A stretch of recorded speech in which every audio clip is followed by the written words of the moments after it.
The big topic of the day was Marco Rubio delivering what they're calling a diplomatic miracle.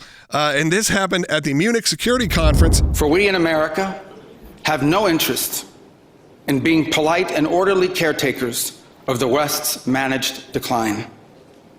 We do not seek to separate, but to revitalize an old friendship and renew the greatest civilization in human history. What we want is a reinvigorated alliance that recognizes that what has ailed our societies is not just a set of bad policies, but a malaise of hopelessness and complacency. A hopeful tone, a tone that looked to a future where we could be a little bit more united around the world. Not something that really, though he definitely represents the Trump administration, doesn't necessarily reflect always the tone of the Trump administration. And at the ACLJ, for the last 25 years, we have had, plus now, it's 26 years, 27 years, we've had the ACLJ, the European Center for Law and Justice, because we know that intrinsically we are linked together as Western civilizations, if you will, that have had a lot of the same issues over the decades and decades and decades of religious freedom. We've actually seen more push in the last 5 years towards this successful mission at the ACLJ. Now, of course, there's always going to be some step backs, especially in France. You never know where France is going to go. Sometimes they lean very conservative, sometimes they don't. But let's hear from Marco Rubio once again. As you start to think about what a 2028 looks like, I want to hear from you. It's a very stellar performance. I think he did a very good job. And so this is why we Americans may sometimes come off as a little direct and urgent in our counsel. This is why President Trump demands seriousness and reciprocity from our friends here in Europe. The reason why, my friends, is because we care deeply. We care deeply about your future and ours. And if at times we disagree, our disagreements come from our profound sense of concern about a Europe with which we are connected, not just economically, not just militarily. We are connected spiritually, and we are connected culturally. We want Europe to be strong. We believe that Europe must survive. Because the two great wars of the last century serve for us as history's constant reminder that ultimately our destiny is and will always be intertwined with yours. Because we know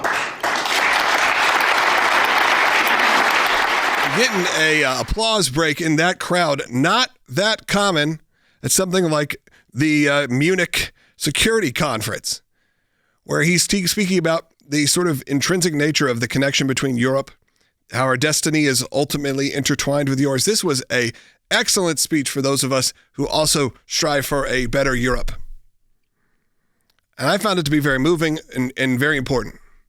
And a bit hopeful to where even the Republican Party can look in just a few years. I think that there was times when the President Trump's administration, we needed that course correction, where things were getting out of hand. But there are also times where maybe you have someone like Marco Rubio, again representing the Trump administration, who can pivot a bit more and bring the world a little bit back together. The Secretary of State gets a standing ovation from Europe, and I think that's because Europe is finally waking up to the reality, one, of what it would be like without having the U.S. backing them. And they all started saying, you know what, it's true. We've been leaning on the United States of America to be the leader when it comes to our security in Europe. And these battles that are being, that could be fought, like in Ukraine and Russia, these are in their backyard. It's not our backyard, it's their backyard. And they don't have the capabilities to even really choose a side without us. We understand why we need a strong Europe, and we need partners in Europe needs us. You don't understand now why it's the paradigm shifted, and we need you to pay your fair share into NATO, pay your fair share into these alliances, beef up your military, invest in the military. Not that the U.S. won't be the leader, but that we're going to have a better team and a more intimidating team for the bad actors around the world. And you saw European leader after European leader who have not had great relationships with this administration agreeing with a Secretary of State War. I mean, it was really, to me, a shining moment of what you can do diplomatically. We talked about that with Rick Grenell a lot, how powerful diplomatic actions can be. Yeah, just a simple change of tone can change a room. I think we should hear more. Let's go to Bite 5. I believe we have pulled. We got that? Bite 5, this is Marco Rubio. Under President Trump, the United States of America will once again take on the task of renewal and restoration, driven by a vision of a future as proud, as sovereign, and as vital as our civilization's past. And while we are prepared, if necessary, to do this alone, it is our preference and it is our hope to do this together with you, our friends here in Europe. For the United States and Europe, we belong together. America was founded 250 years ago, but the roots began here on this continent long before. The men who settled and built the nation of my birth arrived on our shores carrying the memories and the traditions and the Christian faith of their ancestors as a sacred inheritance, an unbreakable link between the old world and the new. Very easy to see that intrinsic link when you are visiting. Sure, they are their own cultures, their own identities, but we have a lot of shared beliefs and a lot of shared values. And of course, they have a lot of the same struggles and a lot of struggles for religious freedom. However, they've also had a lot of issues with immigration issues. Yeah, so many of the same issues that we're dealing with. And I think it's hard for us often to put to our audience for them to understand the importance of us being in Europe. With the EU, you've got the largest economy in the world. So when they come together collectively, that's even after England left. Remember all of that with Brexit. And so on the one hand, you've got, again, an unbelievable, powerful economy, but their military strength has to be built up. It's how you prevent a Russia from invading Ukraine, is that you have many more weapons pointed directly at Moscow and other military targets, so that any leader of Russia knows if you take this kind of aggression, we have the capabilities to fight back, not just with the United States. I'm talking about them being able to do it on their own.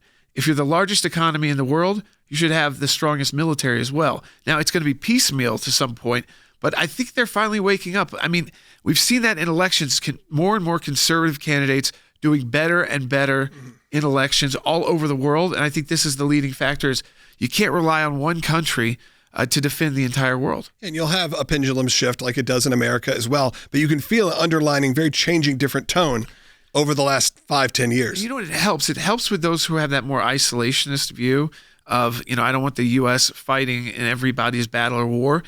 And I think a lot of people have now agree with that. It's kind of President Trump's. And we do a lot through special forces and drone attacks and things like that. The reason why we've had to take the actions so aggressively is there's been no one else there.